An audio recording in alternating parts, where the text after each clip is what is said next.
सुप्रभात बच्चों, आशा करती हूँ आप स्वस्थ और सुरक्षित होंगे। India international school Asansol session 2020-21 की ऑनलाइन क्लासेस में मैं आपका स्वागत करती हूँ। मैं आज आपको हिंदी पढ़ाने जा रही हूँ। हिंदी पढ़ाने से पहले मैं आपकी पुस्तकों के बारे में आपको कुछ बताना चाहती हूँ। आपकी पहली हिंदी पुस्तक अमृत हिंदी पाठमाला है, दूसरी हिंदी व्याकरण। इसके अलावा आपकी 2 और किताबें हैं सुलेख की। मैं आपसे निवेदन करती हूँ कि आप रोज़ एक पेज सुलेख सुंदर और स्पष्ट अक्षरों में अवश्य लिखें। इससे आपकी सुलेख में सुधार आएगा।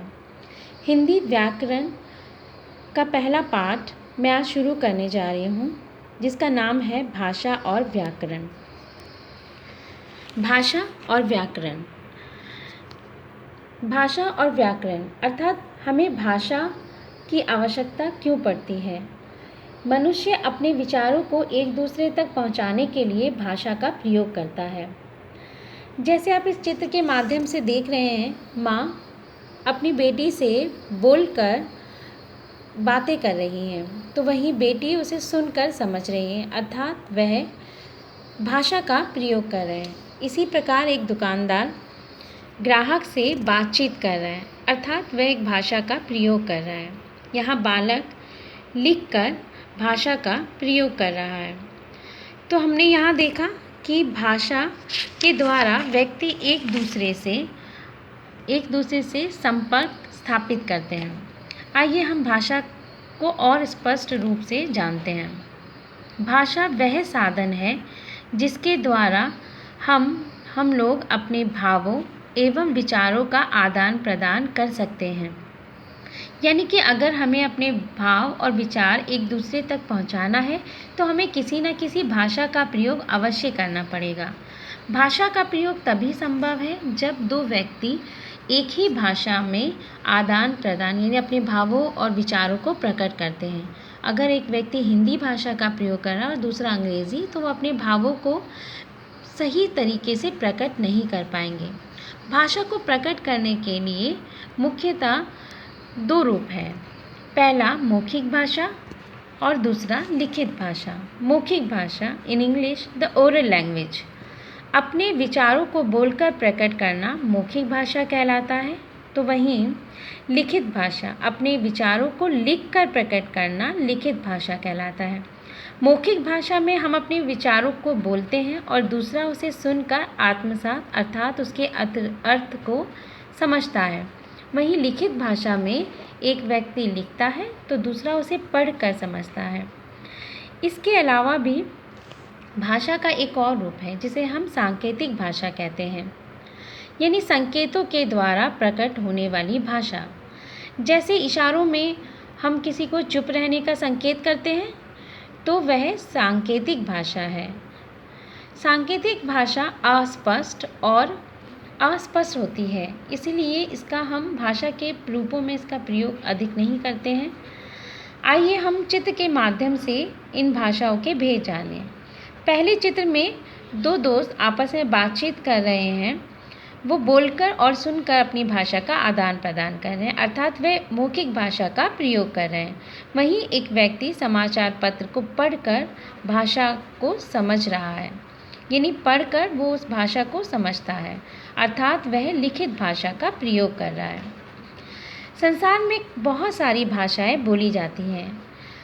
अभी मैं जिस भाषा का प्रयोग कर रही हूँ वह हिंदी भाषा है। संसार में सबसे अधिक बोली जाने वाली भाषाओं में शुमार है। यह भारत की राजभाषा भी है। राजभाषा होने के साथ साथ ये बहुत प्रसिद्ध भाषा भी है और बहुत प्राचीन भाषा है। प्रतिवर्ष 14 सितंबर को हम हिंदी दिवस के रूप में मनाते हैं। तो आपने ये जाना कि हिंदी भाषा कितनी प्रसिद्ध है। और राजभाषा क्या होती है? राजभाषा वह भाषा होती है जिसके द्वारा किसी देश का राजकाज किया जाता है, उसे हम राजभाषा कहते हैं। संसार में कई सारी भाषाएं बोली जाती हैं। जैसे अंग्रेज़ लोग अंग्रेज़ी भाषा बोलते हैं, जर्मन लोग जर्मन भाषा बोलते हैं, रूसी लोग रूसी भाषा बोलते हैं, उर्दू, फ़ारसी, चीनी, जापानी, ये सारी संसार में बोली जाने वाली भाषाएं हैं। क्या आप जानते हैं भारत भाषाओं का देश है। भारत में अनगिनत भाषाएं बोली और समझी जाती हैं। आइए हम भारत की कुछ भाषाओं को समझते हैं। यहाँ पे कुछ राज्य और उनकी भाषाएं दी गई हैं, जैसे तमिलनाडु में तमिल भाषा, उड़ीसा में उड़िया भाषा, महाराष्ट्र में मराठी भाषा, आंध्र प्रदेश में तेलुगु भाषा, असम में असमी, कर्नाटक में कन्नड़, बंगाल में बंगला, पंजाब में पंजाबी, केरल में मलयालम, कश्मीर में कश्मीरी भाषा। तो देखा हमने कितनी सारी भाषाओं के बारे में पढ़ा। चलिए आज हमने क्या क्या पढ़ा। हमने भाषा किसे कहते हैं, भाषा के कितने भेद हैं और संसार और हमारे देश में कौन कौन सी भाषाएं बोली जाती हैं। इससे संबंधित कुछ अभ्यास कार्य मैं आपको करने के लिए दे रही हूँ। आशा है आप ध्यानपूर्वक और बड़े लगन से करेंगे। पहला प्रश्न है, भाषा किसे कहते हैं। भाषा वह साधन है जिसके द्वारा हम अपने भावों और विचारों का आदान प्रदान करते हैं। दूसरा प्रश्न है, भाषा के कितने भेद होते हैं। भाषा के 2 भेद होते हैं, मौखिक भाषा और लिखित भाषा।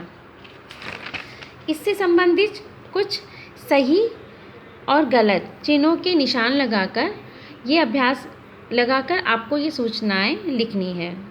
ये कुछ अभ्यास कार्य हैं जो आपको कॉपी में करना है। घबराइए नहीं, अगर आपके पास कोई कॉपी नहीं है तो आप किसी पुरानी कॉपी में भी ये कार्य कर सकते हैं। ये सही गलत के निशान लगाना है इसमें, और दूसरे में आपको विभिन्न राज्यों की भाषाएं लिखनी है। तो अब तक के लिए इतना ही। धन्यवाद।